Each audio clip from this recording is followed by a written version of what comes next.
England की राजगद्दी साल 1509 से लेकर 1547 तक हेनरी के हाथों में हुआ करती थी। राजा हेनरी की कई पत्नियां और एलिजाबेथ और मैरी नामक दो बेटियां थीं। इनमें से मैरी राजा की पहली पत्नी की बेटी थी। राजा हेनरी को मैरी ज़्यादा पसंद नहीं थी, इसलिए वो उसके साथ बुरा व्यवहार करते थे। मैरी महल के नौकरों के साथ महल का काम करती थी। अगर मैरी कुछ कह भी दे तो राजा उसकी कोई बात नहीं मानते थे। सन 1547 में जब राजा हेनरी की मौत हो गई तो प्रजा की इच्छानुसार 16 शताब्दी के दौरान हेनरी की पहली बेटी मैरी को इंग्लैंड की राजगद्दी दे दी गई। वह इंग्लैंड की रानी बन गई। उस समय इंग्लैंड के हालत बहुत अच्छे नहीं थे। इंग्लैंड कैथोलिक और प्रोटेस्टेंट इन दोनों धर्मों के बीच में बट गया था। उस समय दोनों धर्मों के लोगों के बीच जंग हुई थी।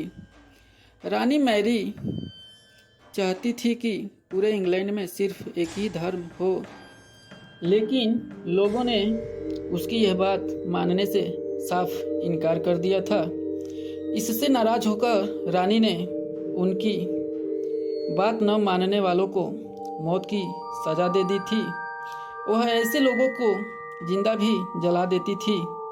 रानी मैरी की इस क्रूरता की वजह से इंग्लैंड के लोग उससे नफरत करने लगे।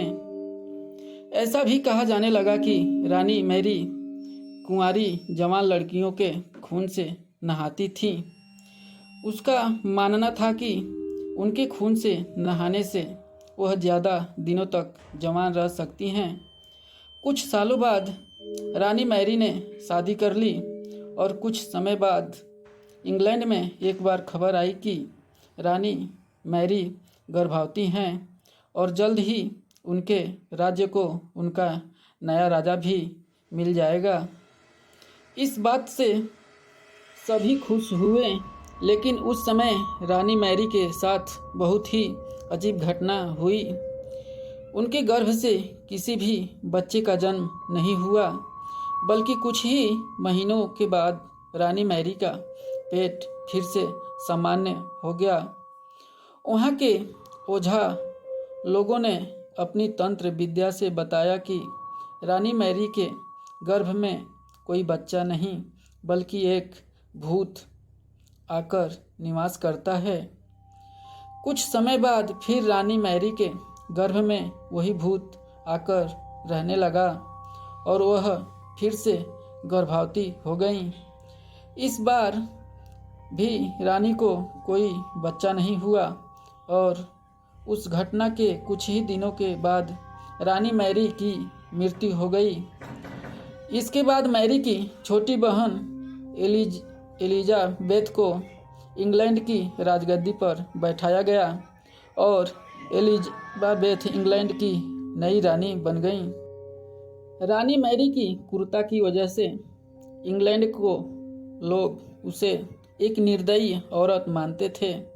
वही जब उसके गर्भ में बच्चे की जगह एक भूत का निवास होने लगा तो लोगों ने उसे शापित भी कर दे दिया और इसी वजह से उसे लोगों ने ब्लडी मैरी का नाम दिया।